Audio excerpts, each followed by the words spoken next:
Because my father's childhood sweetheart's daughter was accidentally burned, my father was angry and locked me in the firehouse where werewolf criminals were punished. He assigned the housekeeper to set the room to spray fire every 2 hours. The burns were excruciating, my werewolf healing barely keeping me alive between sessions. 10 days later, he finally remembered he had a daughter and decided to let me out. But what he didn't know was that I had already died in that firehouse, never to wake again. Oh, how is that rebellious she-wolf doing? Does she know she's wrong now? In the vast Beta's villa, my father's question rang out like thunder on a clear day. The pack members nearby tensed visibly, their eyes lowered to avoid his gaze. The pack housekeeper answered tremblingly, her hands clasped tightly together. Sir, Miss Scarlet is still in the firehouse. My father's fingers, tapping impatiently on the mahogany armrest. His jaw clenched as he exhaled sharply. I've been too lenient with her all along. That's why she's become so lawless, daring to burn Amber using her gun. She needs to learn her lesson. The housekeeper still felt some compassion and said, her voice barely above a whisper, but the firehouse is used to punish werewolf criminals, and the fire inside is too intense. Even the strongest wolf will feel pain. Will Miss Scarlet? Pain. My father stood abruptly, causing the housekeeper to step back. That's exactly what she needs to feel. Let's see if she dares to treat Amber like that again. Only by experiencing the heat herself will she stop doing such things. His eyes flashed yellow, a sign of his wolf rising close to the surface. She is my daughter. I have the obligation to discipline her. My father's voice was cold, seemingly forgetting that I had already been locked in the firehouse for 10 days. The housekeeper wanted to say something more but was impatiently interrupted when my father slammed his fist against the wall. Enough! Do you think no one's been secretly closing the fire and bringing her healing herbs?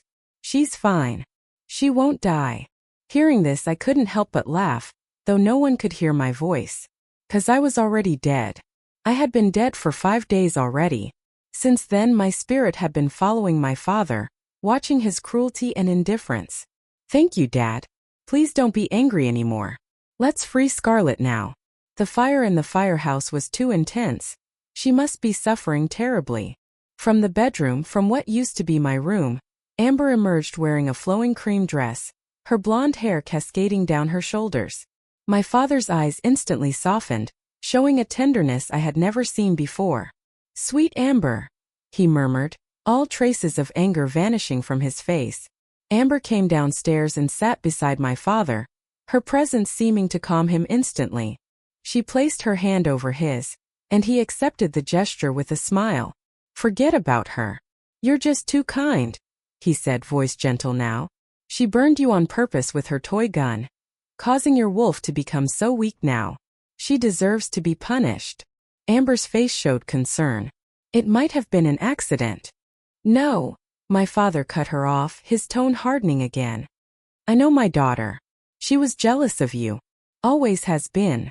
When speaking of me, my father's eyes were as cold as if he were talking about an enemy. But why? Wasn't I his daughter? Hadn't I earned his love?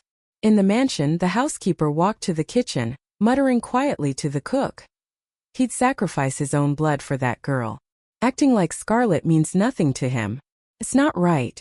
Not right at all. Amber's eyes glistened with tears. Thank you, Dad. You're so good to me. I wish you were my real father. She choked up a bit, leaning on my father's shoulder. My father wrapped an arm around her, his expression softening impossibly further. Silly girl, as long as you want, I can be your father.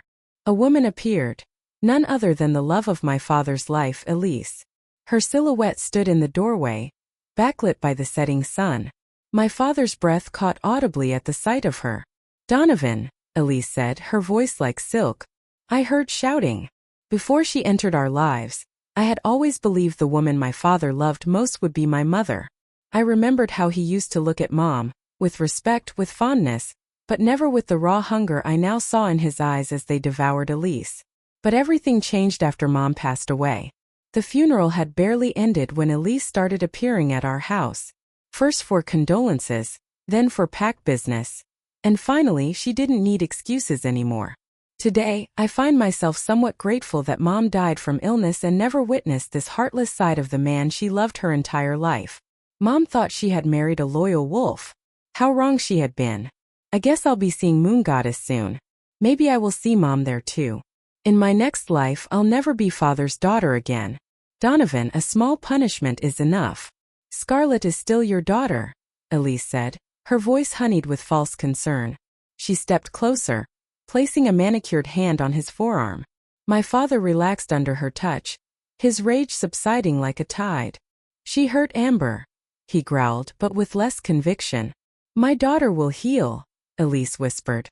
Family is precious, Donovan. You know that. Mother and daughter played their parts perfectly, posing as the compassionate ones. But if they were truly good people, they wouldn't have watched me locked in the firehouse for 10 days and nights. Not once had either of them brought water, food, or medicine. Not once had they argued against my punishment. Only now, with an audience of pack members, did they pretend to care. The most ironic part? The firehouse had been renovated under my father's orders just before I was punished there. He had wanted a more humane facility for pack criminals. A pack that treats its criminals with dignity is strong, not weak, he had declared at the opening ceremony. I had been so proud of him then. Now it had become my tomb. I died curled in a corner, as far from the fire jets as possible, but there was no true escape. My wolf had tried to heal me between burnings, but eventually even she gave up. 20 years ago, Elise broke up with my father and obediently married a wealthy, powerful alpha from another pack, following her family's arrangement. They had been childhood sweethearts, but her family considered my father beneath them. A beta's son will never be enough for our daughter, they had told her. As time passed, fortunes changed. The wealthy man lost his status while my father, once just a poor wolf, married my mother and transformed into a successful beta. My mother's family had connections, intelligence, and loyalty. With their help, my father rose through the ranks, becoming the pack's esteemed beta. Everything was so dramatic. Then my mother died from illness, and Elise divorced her husband. The timing wasn't coincidental. Elise had been circling, waiting for her moment to reclaim what she felt was rightfully hers. For my father, these were two pieces of wonderful news. He didn't even try to hide his joy. The day after Mom's funeral, I caught him smiling at his phone, texting Elise as if Mom had never existed. And so, Elise and my father rekindled their relationship. Mother and daughter moved into our house, stealing everything that was mine. My food, my clothes, my toys, my room, and finally they wanted to steal my father too. 10 days ago, Amber returned home excited, saying she had been practicing shooting and wanted a gun that could fire special fire bullets. My father immediately offered to buy her one, but after a moment's hesitation, she said with feigned shyness, I think that silver handgun in the weapons cabinet looks really nice. I coldly replied, that gun was a gift from my mother before she died. If you want one, ask your father to buy it. Don't you have your own father? That gun was the last thing my mother gave me before she left this world. She had placed it in my hands and whispered, protect yourself, Scarlet. Not everyone in this pack has your best interests at heart. At the time, I didn't understand her warning. Now I did. I thought my father would understand its significance to me, but his next words shattered that illusion completely. It's just a gun, Scarlet. If Amber likes it, just give it to her. You have other weapons, why fight with Amber over this one? Just give it to her. Hearing his words, I suddenly realized my father was no longer the man who once loved me. He had become someone else entirely. Someone I didn't recognize. Still, I refused to surrender my mother's last gift. I gripped the gun tighter and backed away, shaking my head. My father's eyes flashed yellow with anger.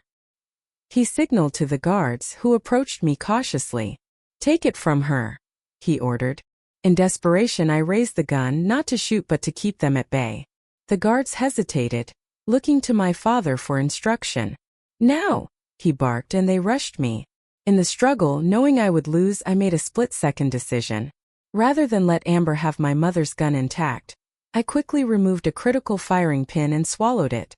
The guards wrenched the weapon from my hands, but I smiled knowing it was useless now. My father was livid. Fix it, he demanded of the pack's gunsmith. Within hours, the gun was repaired and presented to Amber as a gift. She cooed and thanked my father profusely, handling the weapon with inexperienced fingers.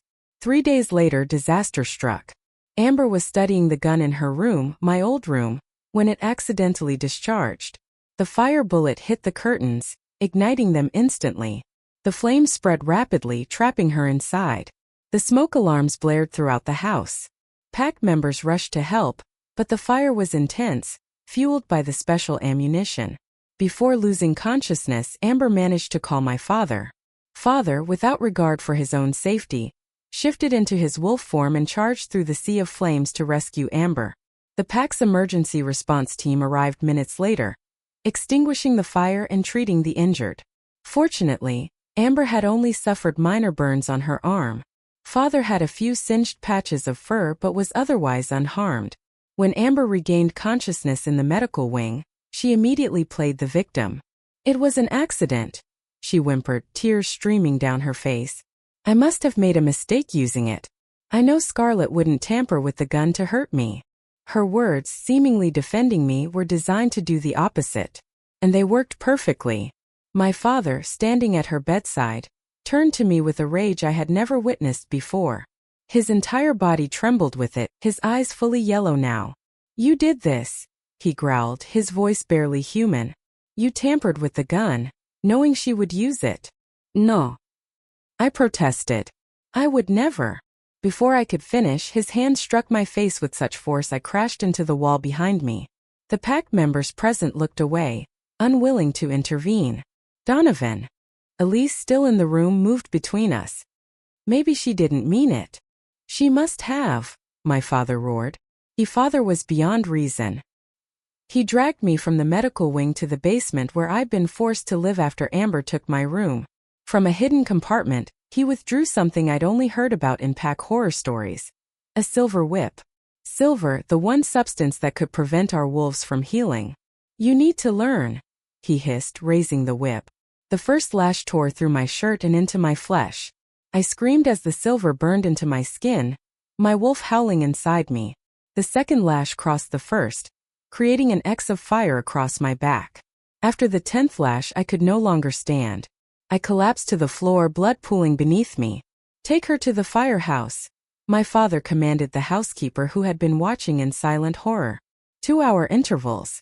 For at least a week, I was dragged, half-conscious, to the isolated building. The stone walls absorbed my cries as the first spray of fire rained down from the ceiling. My wolf, already weakened by the silver whip, could not protect me. With each subsequent burning, her presence within me grew fainter. The scent of burned fur and flesh filled the small space. Between burnings, I begged anyone who might hear for water, for mercy. But no one came. By the 5th day, I felt my wolf go first. And then I followed. Now, 10 days after being locked in the firehouse, 5 days after my death, I watch as my body decomposes in the heat. The fluids from my corpse seep through the cracks in the stone floor, creating a dark stain visible from outside. Pack members walking past wrinkle their noses at the strange odor but say nothing. No one dares question the beta's orders. That night, after everyone in the mansion had gone to sleep, the housekeeper made his way to the firehouse. His shoulders were hunched with worry, a flashlight trembling in his aged hand. Even before he reached the stone building, he could smell the unbearable stench. "Dear moon goddess," he whispered, his eyes watering. The closer he got, the stronger the odor became. Unknown fluids had begun to seep under the door, already attracting flies and maggots. A terrible premonition formed in his mind. I stood before him, though he couldn't see me, my spectral form blocking his path. "Go back now, Edward," I said, though my voice couldn't reach his ears. "Don't look. It's truly revolting. If you see it, you'll never be able to sleep well. Save yourself this memory." The housekeeper was a good man. He had once tried to plead my case, but his position was too lowly, and he needed this well-paying job too much to be of any real help. Perhaps my invisible warning had an effect. The housekeeper backed away several steps, then turned and left without looking back. Early the next morning, my father was in an excellent mood. After breakfast, he took out an elegantly wrapped gift box from a cabinet. When Amber wasn't looking, he placed the box in front of her. "Amber, happy birthday. Take a look at your gift." Amber's face lit up with surprise, her blue eyes widening. Thank you, Dad. You remembered. She eagerly tore through the wrapping to find a sleek black case inside. Opening it revealed a brand new custom pistol, silver with gold inlays and her initials engraved on the grip. More expensive and much more deadly than the gun he had taken from me to give to her. The one that had caused so much trouble. Scarlett's gun was old anyway. Hand-me-downs are beneath you, my father said, puffing out his chest proudly. I had this specially designed. Silver bullets for rogues, standard rounds for practice, and even some fire bullets for emergencies. Amber lifted the weapon reverently, testing its weight in her hands. Her smile turned predatory as she aimed it at an imaginary target across the room. I love it. It's perfect. The housekeeper approached at that moment, seeming to suppress something as he spoke. Sir, isn't it time to release Miss Scarlett from the firehouse? My father frowned with displeasure. Edward, you're being unusually talkative today. Sir, today is the 10th day. The firehouse is so hot. No person could endure it for this long. Yesterday's smell had led the housekeeper to guess the truth. He must be tormented inside, knowing that just a few hundred yards away lay a decomposing corpse. Imagine how sickening that knowledge must be. Yes, Dad, Amber chimed in. Scarlett must have reflected on her mistakes by now.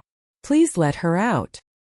Hearing Amber's words, my father's expression softened immediately. Very well, if that's what you want. He turned back to Edward, his tone dismissive. When she comes out, inform her that I've cancelled her cards. She can get a job and earn her own money from now on. I don't have room in this house for such a cruel daughter. How laughable. Truly ridiculous. Everything he now possessed, the mansion, the pack position, the business empire, had come from my mother's family connections and inheritance. Strip away his identity as a father, and he was nothing but an ungrateful man who had married up, then betrayed his wife's memory before her body was even cold. Now he had added another identity, murderer. Given the command, the housekeeper immediately led several servants to the firehouse. After fermenting overnight, the stench of death was even more pronounced, making the entire area unbearable. Everyone covered their noses. Some even started vomiting on the spot. What is that smell?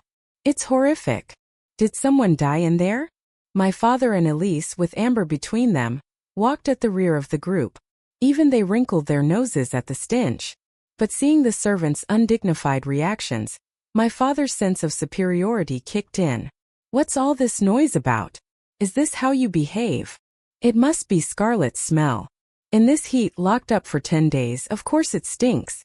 After you get her out, have this place cleaned thoroughly. I can't stand looking at it. Hurry up and open the door. Get her out now, or you're all fired.